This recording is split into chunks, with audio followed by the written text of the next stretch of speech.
Salakia. Says moreover, research has been underway for quite some time with the goal of placing communications in a person's head. Admittedly, some of the research has, I read all that. So why does the psychiatry, it's like,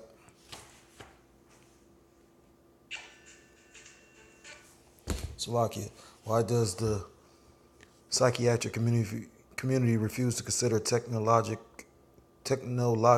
harassment as a etiology of auditory hallucinations in persons usually required to see them? We will ponder answers to that question in a later chapter dedicated in its entirety to the psychiatric profession. And not to digress, but I guarantee you it's more to that. Like I said, like I've researched on my own. You go into Sigmund Freud, and then you go into his nephew, and I forgot his name, but you can look him up. And he wrote a book called Propaganda, and a lot of the techniques that the government uses or companies or period. Like he came up with that whole you know those techniques, you know what I mean? And they're employed to this day. So, 9 times out of 10, like how these doctors got to take a Hippocratic oath, just like lawyers got to take an oath. I'm sure that they got to take an oath, and that's why that they don't, you know. Now you might got some that the spirit on, or for whatever reason, if they are Israelite, if this the Most High just using them to bring. I mean, that go and expose stuff like this doctor, because the guy that wrote this book, this guy John Hall, he was a doctor. He's a physician. So uh, for now, we'll continue with the technologic causes of what may appear to be auditory hallucination. So Dr. G. Patrick Flanagan, and I believe he started something else because I read that name before. Flanagan was born in 1944 in Oklahoma and was known as somewhat of a child prodigy in scientific endeavors. At the age of 12 years old, he invented a missile detection system that quickly got the attention of the DOD. Ain't that about a bitch? So I'm going to have to, Salakia. Yeah, I'm gonna have to check that guy out because he might be a Jake. You know what I mean?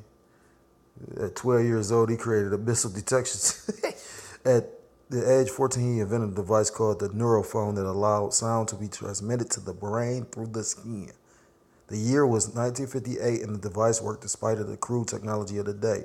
As technology advanced, production of the neurophone continued with modern circuit boards and digital processing into the current model that is available today.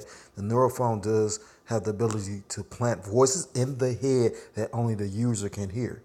He said the neurophone does have the ability to plant the neurophone does have the ability to place voices in the head that only the user can hear. How it works has only recently been elucidated. Apparently, humans do have the ability to detect ultrasonic sound through tissues in the body. In 1991, Martin Lehart at the University of Virginia discovered that humans can perceive ultrasonic sound through an inner ear organ called the sacul.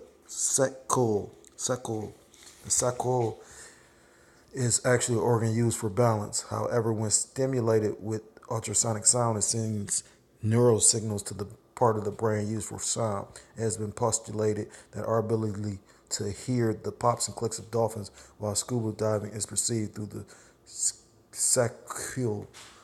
Capitalizing on this phenomenon, the neurophone utilizes two electrodes that may be placed anywhere on the body.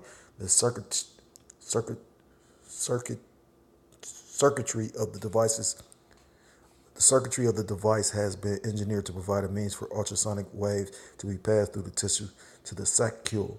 The result is sound that can be clearly heard as if it were coming from inside of the brain. The current model of the neurophone has audio inputs that allow for music or meditation aids to be placed through the electrodes and into the brain.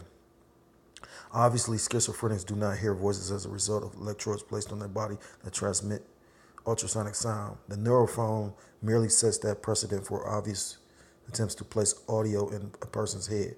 Further research took the required steps to get the same result without the need for electrodes. In 1960, while working at the General Electric's Advanced Electronics Center at Cornell University, Alan Frey discovered that he could hear radar. The discovery came after a radar technician told him that he could hear the radar at one particular site where he worked.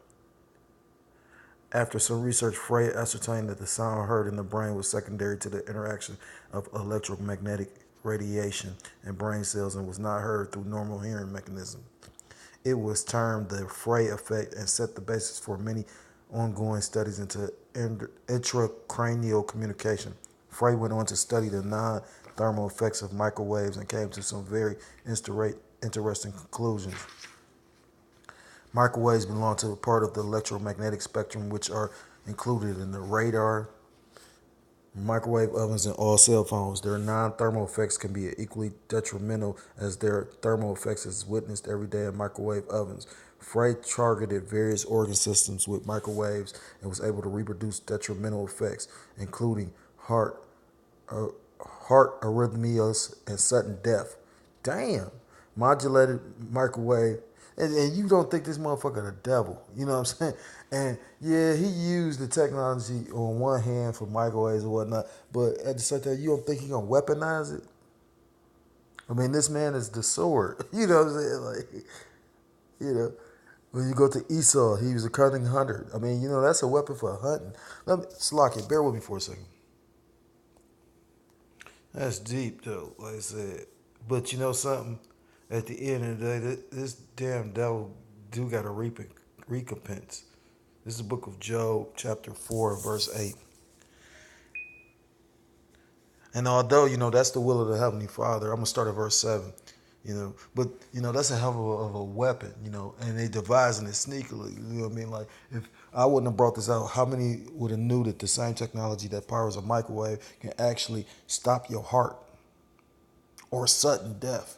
This is the book of Job 4 and 7. Remember, I pray thee, whoever perished being innocent, or where were the righteous cut off? So at the end of the day, it's the will of the Most High for these devils to have that technology.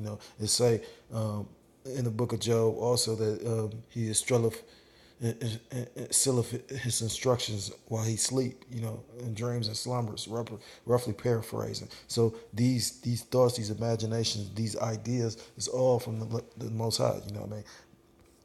Verse 8, but yet still the Most High is going to give these devils a recompense.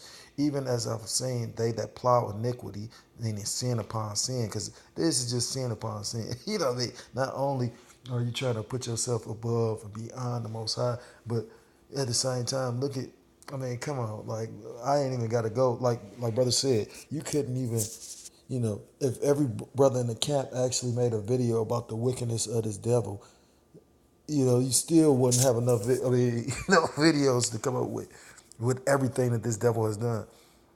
And so wickedness reap the same. You know what I mean? To come up with, like I said, because you telling me that they ain't use no technology like that.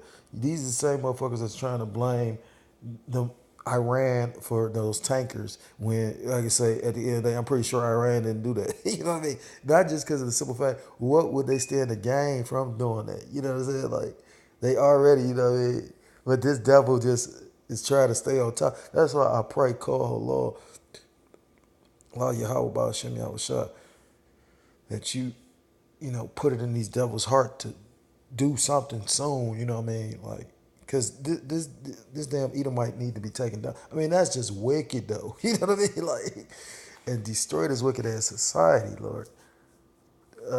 Salakia.